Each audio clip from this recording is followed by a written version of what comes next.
মোৰ ছাত্ৰ-ছাত্ৰীসকল ক্লাছ 6ৰ গণিতৰ তোমালোকৰ যিখিনি ভগ্নাংক পাঠ আছে তাত কৰি চাওঁ 7.8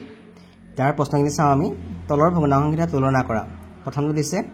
ছভাগৰ 7 আৰু ছভাগৰ 3 দুই নম্বৰ দিছে 8 ভাগৰ 4 আৰু 8 ভাগৰ 5 তিন নম্বৰ দিছে 9 ভাগৰ 2 আৰু 9 ভাগৰ 1 এতিয়া আমি প্ৰথম ভগ্নাংক দুটা চাওঁ ছভাগৰ 7 আৰু ছভাগৰ 3 এটো ছভাগৰ 7 আৰু ছভাগৰ 3 প্ৰথমে আমি দুইটা ভগ্নাংক আমি হৰটো চাম দুইটা ভগ্নাংক হৰ কিমান কিমান আছে চাও আমি এটাত আছে 6 আৰু এটোত আছে দুইটাত 6 আছে এটা দেখিলো আমি হৰগিটা দুইটা ভগ্নাংক হৰগিটা সমান যেতিয়া হৰগিটা সমান হল হৰগিটা তুলনা কৰিলে এতিয়া লবগিটা তুলনা কৰিম লবগিটা তুলনা কৰো ইয়াত আছে 7 আৰু ইয়াত আছে আনজুত আছে 3 এতিয়া দেখিলো 7 টো 3 জুতকৈ ডাঙৰ হৰগিটা একে সমান লব এটা 7 টো 3 জুতকৈ ডাঙৰ হল গতিকে এই ছভাগৰ 7 এই ভগ্নাংকটো ছভাগৰ 7 এই ভগ্নাংকটো ছভাগৰ 3 তকৈ ডাঙৰ এটোই হল ইয়াৰ তুলনা এই ছভাগৰ 7 টো ছভাগৰ 3 তকৈ ডাঙৰ দুই নম্বৰটো আছে আমাক 8 ভাগৰ 4 আৰু 8 ভাগৰ 5 ইয়াত আমি প্ৰথমতে হৰগিটা তুলনা কৰিম হৰ আছে দুইটাতে 8 আছে দুইটাতে 8 আছে গতিকে 8 হৰগিটা সমান হৈ গল এতিয়া আমি লবগিটা তুলনা কৰো লবগিটা তুলনা কৰো ইয়াত আছে 4 এটো আছে 5 আমি দেখিলো যে 5 টো 4 তকৈ ডাঙৰ 5 টো ডাঙৰ 4 টো সৰু গতিকে এই ভগ্নাংক 8 ভাগৰ 4 টো 8 ভাগৰ 4 টো 8 ভাগৰ 5 তকৈ সৰু এটোই হল ইয়াৰ তুলনা কৰা 3 নম্বৰ দিছে 9 ভাগৰ 2 আৰু 9 ভাগৰ 1 ইয়াত আমি হৰগিটা তুলনা কৰো হৰগিটা দুইটা 9 9 আছে দুইটা সমান হৰগিটা এতিয়া আমি লবগিটা তুলনা কৰো ইয়াত আছে 2 ইয়াত আছে 1 2 টো 1 তকৈ ডাঙৰ হ'ব গতিকে 9 ভাগৰ 2 টো 9 ভাগৰ 1 তকৈ আমাৰ কি হ'ব ডাঙৰ হ'ব এটা আছে আমি কৰি চাওঁ 7.9 তলৰ ভগ্নাংকৰ জোৰবোৰক তুলনা কৰা প্ৰথমটো দিছে 3 ভাগৰ 7 8 ভাগৰ 5 10 ভাগৰ 4 10 ভাগৰ 7 5 ভাগৰ 6 13 ভাগৰ 8 3 সমষ্টি 7 ভাগৰ 4 আৰু 4 সমষ্টি 5 ভাগৰ 2 আমি এতিয়া প্ৰথমটো লওঁ 3 ভাগৰ 7 আৰু 8 ভাগৰ 5 এই ভগ্নাংক দুটাৰ আমি কি কৰিব লাগিব আমি দুইটা ভগ্নাংক আমি হৰগিটা চাওঁ ইয়াত আছে হৰ 3 ইয়াত আছে 8 যেটো আমাৰ হৰগিটা সমান হৈ থকা নাই গতিকে আমি এই 3 আৰু 8 আমি সাধাৰণ গুণিতক আমি উলিয়াই ল'ব লাগিব 3 আৰু 8 আমি যিকোনো এটা সাধাৰণ গুণিতক আমি উলিয়াই লম আমি যদি কৰো 3 8 গুণ 24 আৰু 8 3 গুণ 24 এতিয়া এই 24 টো হৈছে 3 আৰু 8 সাধাৰণ গুণিতক গতিকে আমি এই প্ৰথমটো দুইটা ভগ্নাংকৰ আমি হৰটো কিমান কৰিলাম 24 কৰিলাম কাৰণ 3 আৰু 8 এটা সাধাৰণ গুণিতক হৈ গল এটা হৈ গল 24 আমি যিকোনো এটা সাধাৰণ গুণিতক লৈ আমি তুলনা কৰিব পাৰিম ভগ্নাংকবোৰ এতিয়া ইয়াত আছিল 3 আমি হৰটো কিমান কৰিব লাগে 24 আমি 3 লগত 8 পূৰণ কৰিব লাগিব 3 8 গুণ 24 গতিকে ওপৰৰ লবটোৰ লগতো আমি 8 পূৰণ কৰিলো গতিকে 3 8 গুণ 24 হৈ গল 7 7 গুণ কিমান হৈ গল 56 এটা পিছৰ ভগ্নাংকটো চাওঁ আমি 8 ভাগৰ 5 8 ভাগৰ 5 ভগ্নাংকটো ইয়াতো আমি হৰ কিমান কৰিব লাগিব 24 কৰি ল'ব লাগিব কাৰণ 24 ৰ দুইটা সাধাৰণ গুণিতক এতিয়া চাওঁ 8 লগত আমি 3 পূৰণ কৰিলে 24 হ'ব ইয়াত লব কিমান আছিল 5 ৰ লগতো আমি 3 পূৰণ কৰিব লাগিব যেহেতু হৰটোৰ লগত 3 পূৰণ কৰিলো আমি লবটোৰ লগত 3 পূৰণ কৰিম 5 3 গুণ কিমান হৈ গল 15 এতিয়া আমি এই দুটা ভগ্নাংক দেখিলো 24 ভাগৰ 56 আৰু 24 ভাগৰ 15 ইয়া হৰটো দুটাতে সমান আছে 24 সমান আছে কিন্তু লবটো বেলেগ বেলেগ আছে 56 আছে 56 টো এই 15 টোতকৈ ডাঙৰ হ'ব গতিকে 24 ভাগৰ 56 মানে কি 3 ভাগৰ 7 ভগ্নাংকটো এটো 8 ভাগৰ 5 তকৈ ডাঙৰ হ'ব এটো ইয়াৰ তুলনা যেটো লবটো আমাৰ 56 টো 15 তকৈ ডাঙৰ হৈ গল গতিকে 3 ভাগৰ 7 টো 8 ভাগৰ 5 তকৈ ডাঙৰ তাৰ পিছতে চাওঁ আমি 9 ভাগৰ 4 আৰু 10 ভাগৰ 7 এতিয়া ইয়াতো হৰ দুটা বেলেগ বেলেগ আছে 9 আৰু 10 আমি কি কৰিব লাগিব দুইটা সাধাৰণ গুণিতক উলিয়াই লম 9 আৰু 10 ৰ সাধাৰণ গুণিতক হ'ব 9 10 গুণ 90 আৰু 10 কৰিলে কিমান হ'ব 10 9 গুণ 90 এই 90টো দুইটাৰ সাধাৰণ গুণিত গতিকে আমি হৰটো কিমান কৰি ল'ম 90 কৰি ল'ম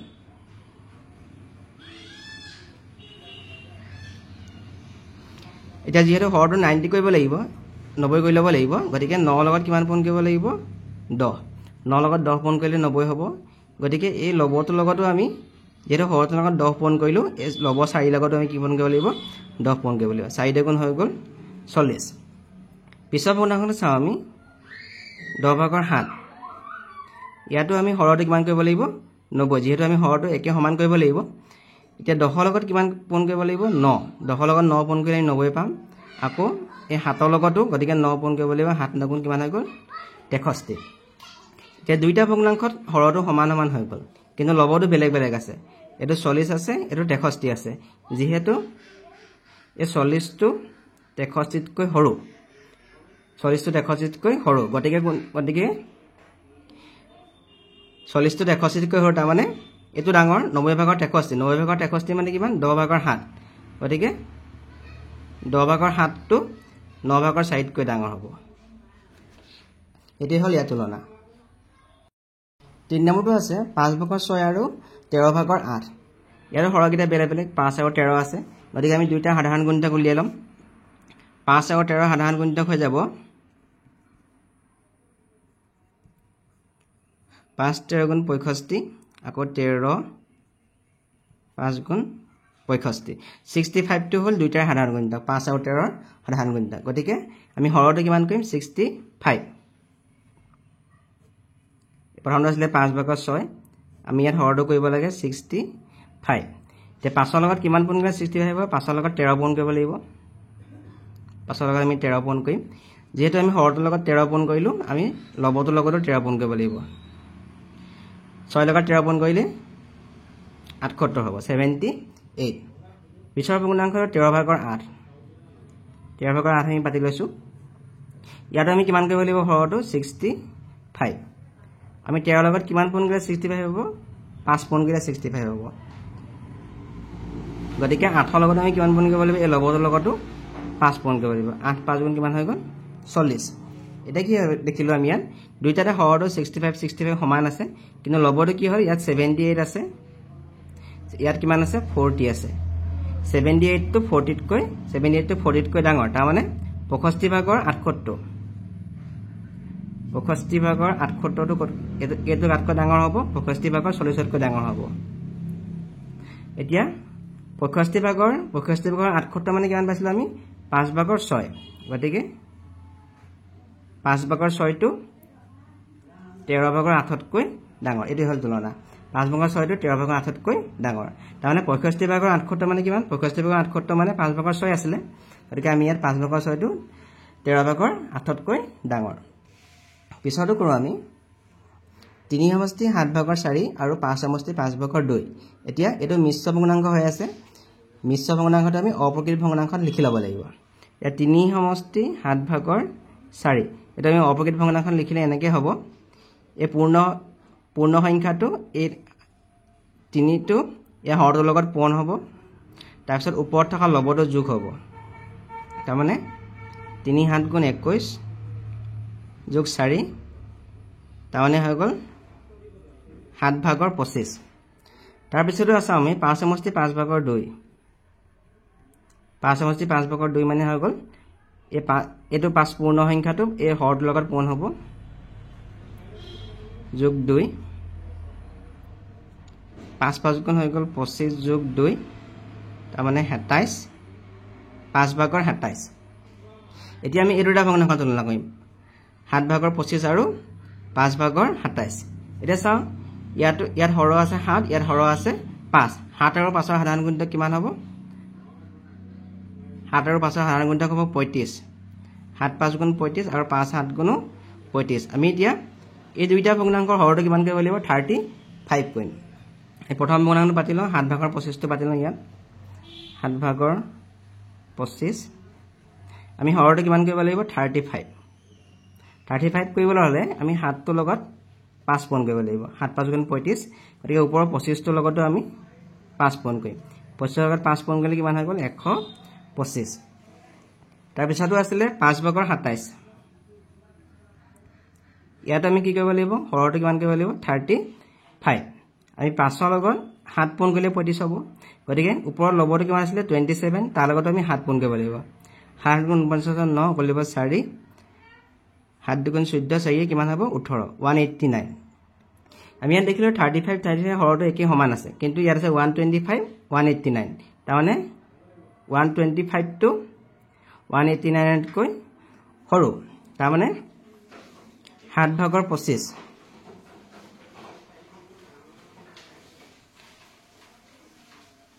7 ভাগৰ 25 টো যেটো 125 টো সৰু গতিকে 7 ভাগৰ 25 টো 5 ভাগৰ 27 কৈ সৰু এতিয়া 7 ভাগৰ 25 মানে কিমান মিশ্ৰ বৰ্ণনত পাইছিলো 7 ভাগৰ 25 মানে পাইছিলো আমি 3 সমষ্টি 7 ভাগৰ 4 এটো মানে পাইছিলো আমি 3 সমষ্টি 7 ভাগৰ 4 আৰু এটো মানে পাইছিলো 5 সমষ্টি 5 ভাগৰ 2 তাৰ মানে 5 সমষ্টি 5 ভাগৰ 2 টো 3 সমষ্টি 7 ভাগৰ 4 কৈ ডাঙৰ এটোই হল ইয়াৰ তুলনা দুনৰ প্ৰশ্ন দিছে তলৰ ভগ্নাংশবোৰক ঊৰ্ধ্বক্ৰমত সজোৱা ঊৰ্ধ্বক্ৰম মানে হল সৰুৰ পৰা ডাঙৰলৈ এতিয়া প্ৰথম প্ৰশ্ন দিছে 4 ভাগৰ 6 12 ভাগৰ 7 8 ভাগৰ 11 1 সমষ্টি 7 ভাগৰ 6 এতিয়া ইয়াত দেখিছো আমি এটা মিশ্ৰ ভগ্নাংশ হৈ আছে আমি এই মিশ্ৰ ভগ্নাংখৰ প্ৰথমতে অপকৃত ভগ্নাংখন ভাঙি লাব লাগিব তাৰ পিছত আমি ইয়াত যিবোৰ হৰ আছে এই গুটেই হৰবোৰ আমি লঘিষ্ঠ সাধাৰণ গুণিতকটো উলিয়াব লাগিব মানে সাধাৰণ গুণিতকবোৰৰ ভিতৰত আটাইতকৈ সৰু সাধাৰণ গুণিতকটো আমি উলিয়াই ল'ব লাগিব তাৰ পিছত আমি তুলনা কৰিব পাৰিম যে ইয়াত যিটো মিশ্ৰ ভগ্নাংশ আছে 1 সমষ্টি 7 ভাগৰ 6 আমি 1 সমষ্টি 7 ভাগৰ 6 যদি ভাঙো 7 টো 7 মতে থাকিব এই 1 টো 7 ৰ লগত পূৰণ হ'ব 1 টো 7 ৰ লগত পূৰণ হ'ল আৰু ওপৰ 6 টো যোগ হ'ব যোগ কৰিলে কিমান হ'ব 7 1 7 যোগ 6 7 ভাগৰ 13 গতিকে আমি এটো ভাঙি ললো গতিকে আমাৰ এটা ভগ্নাংশ কিটা হৈ গল 4 ভাগৰ 6 12 ভাগৰ 7 8 ভাগৰ 11 আৰু 1 সমষ্টি 7 ভাগৰ 6 মানে কিমান পালো 7 ভাগৰ 13 আমি ইয়াত 7 ভাগৰ 13 পাতি লম এটা কি কয় আমি গোটেই কিটা ভগ্নাংশৰ আমি হৰগিটা চাও 4 12 8 আৰু 7 এতিয়া এই গোটেই কিটা ভগ্নাংশৰ আমি লঘিষ্ঠ সাধাৰণ গুণিতক উলিয়াম মানে সাধাৰণ গুণিতকটাৰ ভিতৰত আটাইতকৈ সৰু সাধাৰণ গুণিতকটো উলিয়াম এটা আমি ছুটি হৰণ নিয়মে কৰিম নেকে 4 12 8 আৰু 7 আমি 2 এ কৰিলো 2 2 গুণ 4 2 6 গুণ 12 2 4 গুণ 8 2 এ 7 টো হৰণ না যায় 7 টো নমাই দিলো আমি আকৌ কৰিলো 2 এ কৰিম আমি 2 এ গুণ 2 2 3 গুণ 6 2 2 গুণ 4 আকৌ 2 এ 7 টো হৰণ না যায় নমাই দিলো এতিয়া আমি আকৌ 2 এ কৰিম 1 2 এ 3 টো হৰণ না যায় গতিকে 3 টো নমাই দিলো 2 এ 2 টো যাব 2 এ গুণ 2 2 এ 7 টো হৰণ না যায় আমি 7 টো নমাই দিলো আকৌ কৰিম 3 এ 3 এ গুণ 3 1 7 আকৌ 7 এ যদি কৰো আমি 7 এ গুণ 7 এতিয়া ইয়াৰ ল হা গু তাৰ মানে হল লঘিষ্ঠ সাধাৰণ গুণিতকৰ ভিতৰত আটাইতকৈ সৰু সাধাৰণ গুণিতকটো আমি এই গোটেই কিটা পূৰণ কৰিম 2 2 2 3 আৰু 7 2 পূৰণ 2 পূৰণ 2 পূৰণ 3 পূৰণ 7 2 দুগুণ 4 4 দুগুণ 8 8 3 গুণ 24 আৰু 24 আৰু 7 টো যদি পূৰণ কৰো 7 4 গুণ 28 2 7 দুগুণ 14 14 2 হৈ গল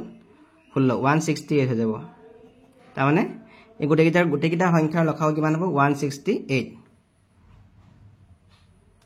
এতিয়া আমি কি কৰিম প্ৰতিটো ভগ্নাংশ হৰটো আমি 168 কৰি ল'ব লাগিব তে প্ৰথম ভগ্নাংশটো আছিল 4 ভাগৰ 6 আমি হৰটো কিমান কৰিব লাগিব 168 কৰিব লাগে এতিয়া এই হৰটোৰ লগত কিমান পূৰণ কৰিলে 168 হ'ব 42 পূৰণ কৰিব লাগিব 4 লগত যদি 42 পূৰণ কৰো 168 হ'ব গতিকে লবটোৰ লগতো আমি 42 পূৰণ কৰিব লাগিব 6 লগত যদি 42 পূৰণ কৰো কিমান হ'ব 6 2 12 2 1 6 4 24 1 25 কিমান হৈ গল 252 তাৰ পিছত পিছৰ ভগ্নাংশটো চাও আমি আছে 12 ভাগৰ 7 এটো কিমান কৰিব 168 কৰিব লাগিব যদি 12 লগত কিমান পূৰণ কৰিলে 168 হ'ব 12 গুণ 12 4 4 গুণ 48 গতিকে 12 লগত 14 পূৰণ কৰিব লাগিব গতিকে ওপৰ 7 টোৰ লগত কিমান পূৰণ কৰিব 14 কিমান হ'ব 98 হৈ যাব 7 ৰ লগত 14 পূৰণ কৰিলে পিছৰটো আছে 8 ভাগৰ 11 8 লগত কিমান পোন 8 লগত 21 পোন কৰিলে 168 হ'ব গতিকে 11 লগত আমি 21 পোন কৰিব লাগিব 11 লগত 21 পোন কৰিলে হ'ব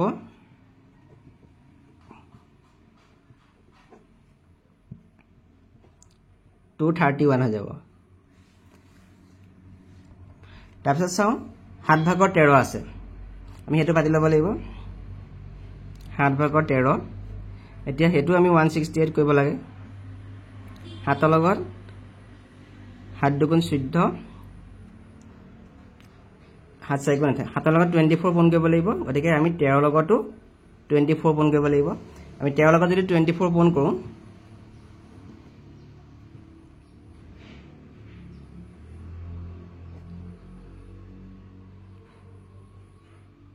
তিনিশ 12 হৈ যাব এতিয়া আমি ইয়াত দেখিলো এই গোটেই কিটা ভগ্নাংশত হৰটো একে সমান আছে 168 168 168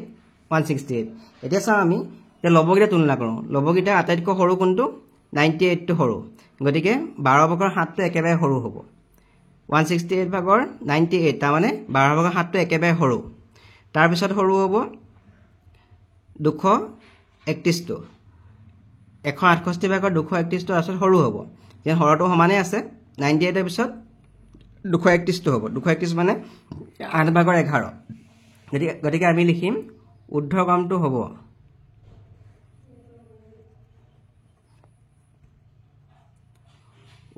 হ'ব বুলি আমি লিখিম এই প্ৰথমতে সৰু কোনটো পালো এটো 168 ভাগৰ 98 168 ভাগৰ 98 মানে কিমান 12 ভাগৰ 7 আমি ইয়াত পাতিম 12 ভাগৰ 7 তাৰ পিছত তাতকৈ ডাঙৰ কোনটো হ'ব 168 ভাগৰ 231 তাৰ মানে কিমান হ'ব 8 ভাগৰ 11 আমি ইয়াত পাতিম 8 ভাগৰ 11 তাৰ পিছত 231 ৰ ভিতৰত 252 তাৰ মানে 4 ভাগৰ 6 আৰু তাৰ পিছত একেবাৰে ডাঙৰটো কিমান হ'ব 168 ভাগৰ 312 তাৰ মানে 7 ভাগৰ 13 এইটোৱে হ'ল ইয়াৰ ঊৰ্ধ্বক্ৰম ইয়াৰ পিছত দিছে আমাক 9 ভাগৰ 8 6 ভাগৰ 5 15 ভাগৰ 4 আৰু 1 সমষ্টি 4 ভাগৰ 1 সমষ্টি 11 ভাগৰ 4 এতিয়া এটো হৈছে মিশ্ৰ পূৰ্ণাংক আছে আমি মিশ্ৰ পূৰ্ণাংকটো অপ্ৰকৃত পূৰ্ণাংকত প্ৰথমতে ভাঙি লম 1 সমষ্টি 11 ভাগৰ 4 1 টো লগত 11 টো পূৰ্ণ হ'ব যেনে 1 টো পূৰ্ণ অংক বাকিখিনি ভগ্নাংক অংক 1 পূৰণ 11 আৰু 4 টো যোগ কৰিছো 1 লগত 11 পূৰণ কৰিলে 11 হ'ব 11 লগত 4 যোগ কৰিলে কিমান হৈ গ'ল 15 11 ভাগৰ 15 এতিয়া আমি এই ভগ্নাংককেইটা পাই গলো 9 ভাগৰ 8 6 ভাগৰ 5 15 ভাগৰ 4 আৰু 1 সমষ্টি 11 ভাগৰ 4 তাৰ মানে আমি কিমান পালো 11 ভাগৰ 15 আমি ইয়াত আকৌ পাতি লৈছো ভগ্নাংককেইটা এটা আমি কি কৰিব লাগিব ইয়াৰ হৰকেইটা আমি লসাগু উলিয়াম লঘিষ্ঠ সাধাৰণ গুণিতক উলিয়াম মানে ইহঁতৰ সাধাৰণ গুণিতকৰ ভিতৰত আটাইতকৈ সৰু সাধাৰণ গুণিতকটো আমি উলিয়াই লম 9 6 15 আৰু 11 এতিয়া আমি এটা উলিয়াইছো 9 6 15 আৰু 11 প্ৰথমতে 3 এ হৰণ কৰিছো 3 এ 9 টো হৰণ যায় 3 3 গুণ 9 3 এ 6 টো কৈছো 3 2 গুণ 6 আকৌ 3 5 গুণ 15 3 এ 11 টো হৰণ নাযায় কাৰণে 11 টো আমি নমাই দিছো আকৌ 3 এ কৈছো 3 গুণ 3 3 এ 2 টো নাযায় 2 টো নমাই দিলো 5 টো নাযায় 5 টো নমাই দিলো 11 টো নাযায় নমাই দিলো আকৌ 2 এ কইলো 2 1 গুণ 2 2 এ 2 টো হৰণ যায় এবাৰ গতিকে আমি 1 পাইছো 2 এ 5 টো হৰণ নাযায় গতিকে 5 টো নমাই দিছো আকৌ 11 থাকিলে এতিয়া 5 এ কইলো 5 এ 5 গুণ 5 হৈ গ'ল 11 টো নাযায় গতিকে 11 নমালো আকৌ 11 কইলো 11 গুণ 11 আমি এতিয়া লঘিষ্ঠ সাধাৰণ গুণিতক কোনকিটা পূৰণ হ'ব 3 পূৰণ 3 2 পূৰণ 5 পূৰণ 11 এতিয়া 3 পূৰণ 3 2 পূৰণ 5 পূৰণ 11 কৰিলে কিমান হ'ব 990 আমি এতিয়া লসাগু কিমান পালো 990 আমি এতিয়া প্ৰতিটো হৰ এই হৰটো আমি কিমান কৰিব লাগিব 990 ইয়াত আছে 9 ভাগৰ 8 9 লগত 110 পূৰণ কৰিলে আমি 990 পাম গতিকে এই 8 ৰ লগতো লবটো লগত আমি এই 110 টো পূৰণ কৰিব লাগিব 8 ৰ লগত 110 পূৰণ কৰিলে কিমান পালো 880 পিছৰ পূৰ্ণাংকটো 6 ভাগৰ 5 6 লগত 165 পূৰণ কৰিলে 990 পাম গতিকে 5 ৰ লগত 165 পূৰণ কৰিছো ইয়াত 165 পূৰণ কৰিলে কিমান হ'ব 825 তাৰ পিছত চাও আমি 15 ভাগৰ 4 15 লগত 66 পূৰণ কৰিলে আমি 990 পাম আকৌ 4 লগত আমি 66 পূৰণ কৰিছো 264 পাইছো পিছৰটো আমি 11 ভাগৰ 15 11 লগত আমি 90 পূৰণ কৰিলে 990 পাম গতিকে 15 লগত আমি 90 পূৰণ কৰিছো তাত তেতিয়া পালো আমি 1350 যেহেতু আমাক ঊৰ্ধ্বক্ৰমত লিখিবলৈ কৈছিলে ঊৰ্ধ্বক্ৰম মানে হ'ল সৰুৰ পৰা ডাঙৰলৈ এই গোটেইকেইটাৰ ভিতৰত আটাইতকৈ হৰকেইটা গোটেইকেইটা সমান আছে আটাইতকৈ সৰু কোনটো 264 990 ভাগৰ 264 তাৰ মানে কিমান 15 ভাগৰ 4 15 ভাগৰ 4টো একেবাৰে সৰু গতিকে আমি 15 ভাগৰ 4টো আমি প্ৰথমতে লিখিছো ঊৰ্ধ্বক্ৰমটো হ'ব 15 ভাগৰ 4টো প্ৰথমতে লিখিছো তাৰ পিছত 264 পিছত কোনটো হ'ব 825 825 টো হৈ গল 6 ভাগৰ 5 গতিকে আমি তাৰ পিছত লিখিছো আমি 6 ভাগৰ 5 লিখিছো তাৰ পিছত লিখিব লাগিব আমি 990 ভাগৰ 880 ৰ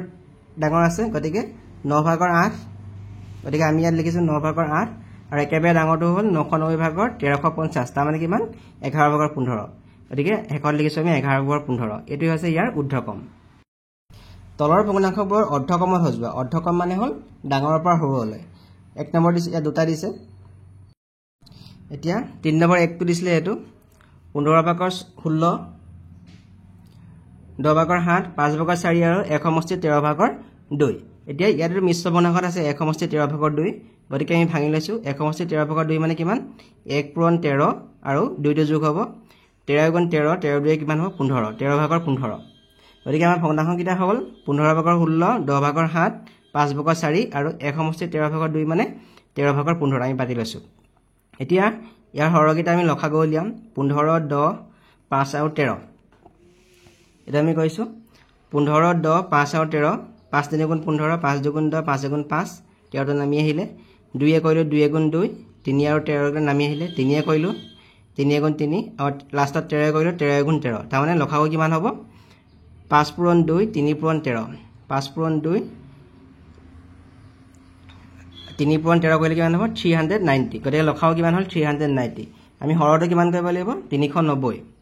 15 লগত আমি 26 পূৰণ কৰিলে 390 পাম 16 লগত আমি 26 পূৰণ কৰিছো 416 পাইছো আমি হৰটোৰ লগত যেটো সংখ্যা পূৰণ কৰো আমি লবটোৰ লগত একেটাই পূৰণ কৰিব লাগিব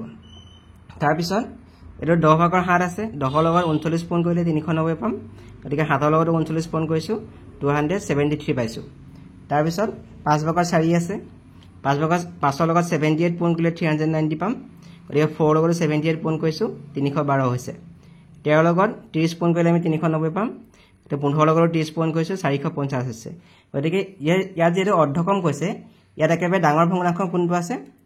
390 ভাগৰ 450 তাৰ মানে 13 ভাগৰ 15 13 ভাগৰ 15 টো আটাইতকৈ ডাঙৰ 13 ভাগৰ 15 টো আটাইতকৈ ডাঙৰ গতিকে আমি অৰ্ধক্ৰমটো লিখিব লাগিব 13 ভাগৰ 15 টো প্ৰথমতে লিখিব লাগিব তাৰ পিছত চাও আমি এটো 450 আছিল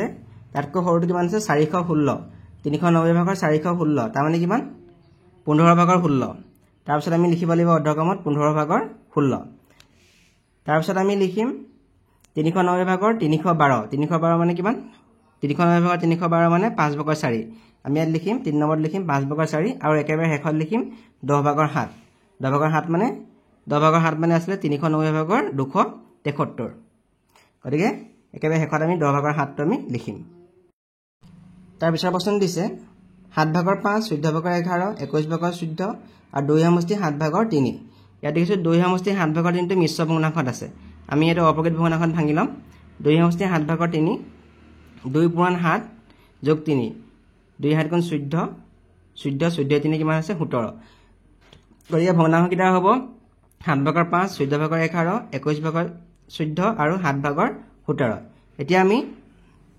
7 14 21 আৰু 7 আমি কি হ'ল লখাগু উলিয়াই লম 7 14 21 আৰু 7 7 গুণ 7 7 গুণ 14 7 3 গুণ 21 আকৌ 7 গুণ 7 2 এ কৈলো 2 গুণ 2 3 টো আৰু 3 নামি আহিলে আকৌ 3 এ কৈলো 3 গুণ 3 গতিকে লখাগু কিমান হ'ব 7 পূৰণ 2 পূৰণ 3 7 গুণ 14 14 লগত 3 পূৰণ কৰিলে কিমান হ'ব 42 42 আমি হৰটো কৰিব লাগে এতিয়া প্ৰথম ভগ্নাংশটো আছে 7 ভাগৰ 5 আমি হৰ কিমান কৰিব লাগে 42 এতিয়া 7 লগত কিমান পূৰণ কৰিব লাগিব 6 7 লগত 6 পূৰণ কৰিলে 42 হ'ব গতিকে এই 5 টো লগত আমি 6 পূৰণ কৰিব লাগিব 5 গুণ কিমান হৈ গ'ল 30 পিছৰ ভগ্নাংশটো আছে 14 ভাগৰ 11 ইয়াত আমি হৰটো কিমান কৰিব লাগে 42 কৰিব লাগে আমি 14 লগত 3 পূৰণ কৰিলে 42 হ'ব গতিকে 11 লগত আমি 3 পূৰণ কৰিছো 33 হ'ল তাৰপিছত চাও আমি 21 ভাগৰ 14 আছে ইয়াত আমি কৰিব লাগিব 42 কৰিব লাগে 21 লগত 2 পূৰণ কৰিলে 42 হ'ব গতিকে 14 লগত আমি 2 পূৰণ কৰিলো কিমান হৈ গ'ল 28 তাৰ পিছত আছে 7 ভাগৰ 17 ইয়াতে 42 কৰিব লাগে 7 লগত আমি 6 গুণ কৰিলে 42 হ'ব তাৰ 17 লগত আমি 6 গুণ কৰিলো 6 গুণ 42 2 4 102 হ'ব গতিকে ইয়াত ডাঙৰ কোনটো হ'ব আটাইতকৈ চাও 42 ভাগৰ 102 42 ভাগৰ 102 আটাইতকৈ ডাঙৰ তাৰ মানে 42 ভাগৰ 102 মানে কিমান 7 ভাগৰ 17 গতিকে আমি ইয়াত লিখিম 7 ভাগৰ 17 টো আটাইতকৈ ডাঙৰ যেহেতু এটা অৰ্ধক্ৰম কৈছে তাৰ পিছত চাও আমি 33 14 ভাগৰ 11 42 ভাগৰ 33 আৰু ইয়াত 42 ভাগৰ 33 মানে পাইছো 14 ভাগৰ 11 আমি ইয়াত লিখিম 14 ভাগৰ 11 লিখিম 14 ভাগৰ 11 লিখিম তাৰ পিছত আমি লিখিব লাগিব 42 ভাগৰ 30 42 ভাগৰ 30 মানে কিমান 7 ভাগৰ 5 আমি ইয়াত লিখিম 7 ভাগৰ 5 আৰু একেবাৰে সৰুটো হৈ গ'ল